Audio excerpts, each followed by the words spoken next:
When parsley is grown from seed, the seeds do not always germinate. Reasonable.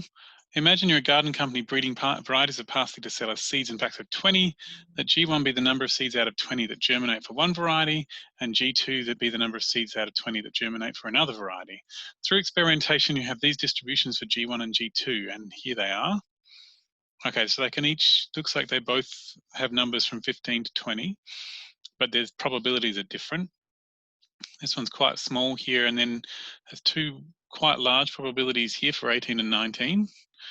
But this one, the probabilities are a bit bigger at this end, and the two biggest ones are at 17 and 18.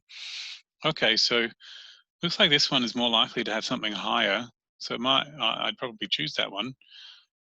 Okay, well, what's the actual question? Which variety has more variability in the number of seeds that will germinate? Well, variability is not a maths word, it just means changingness. So we're asking which one sort of tends to spend more time being different numbers. And there's a maths calculation for that. It's the variance or the standard deviation. They both measure similar things. Okay, so if I could calculate the variance or standard deviation, then that will tell me if whichever number's higher is the one that has the most variability. Okay, what's the formula? It goes the variance of x is the expected value of the distance between x and the expected value squared. Okay. Actually, there's a quicker formula, I think. The expected value of x squared minus the expected value of x then squared. Okay. Well, to do the expected value of x, I'd have to multiply each of these numbers by their matching probability and then add them all up. And to do the expected value of x squared, I have to square them all and then multiply them by each by their matching probability and add them up. And those two answers will come to different things. And when I subtract them, the distance between them is going to be the variance. And then the square root of that, that'll be the standard deviation. Oh, it looks like it's going to be a lot of calculations. Maybe what I'll do is use a computer to help me do this.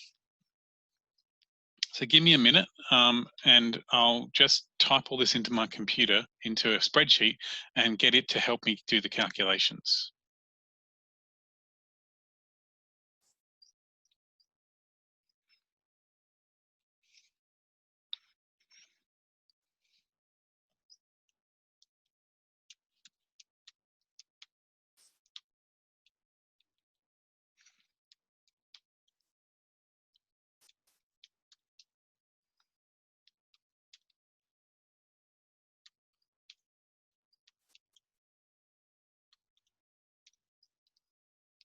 Okay, that's the information for G1.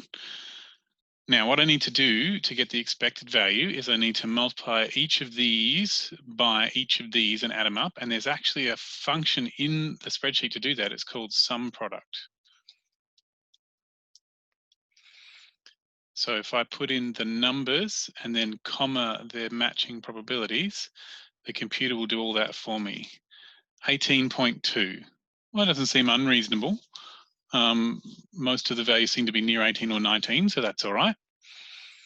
And then, so just a second, that was the expected value of G1.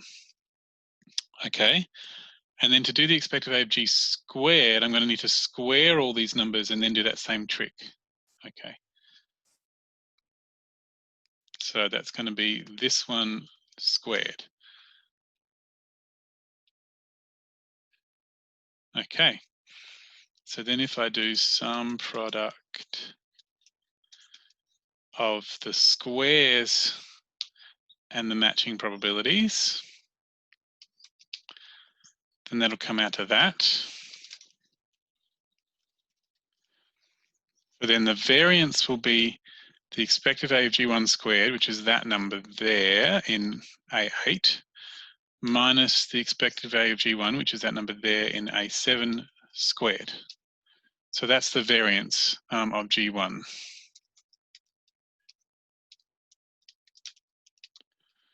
Okay, well, I'll just write that down. 1.58. And then the standard deviation would be the square root of that. So the squirt of that. Okay. 1.257. Let me do 3 decimal places. Okay, so now I need to do G2. Now, all of these formulas are pointing at the same cells, and the same numbers from 15 to 20 are used. So I reckon all I need to do is change the probabilities. Let me do that.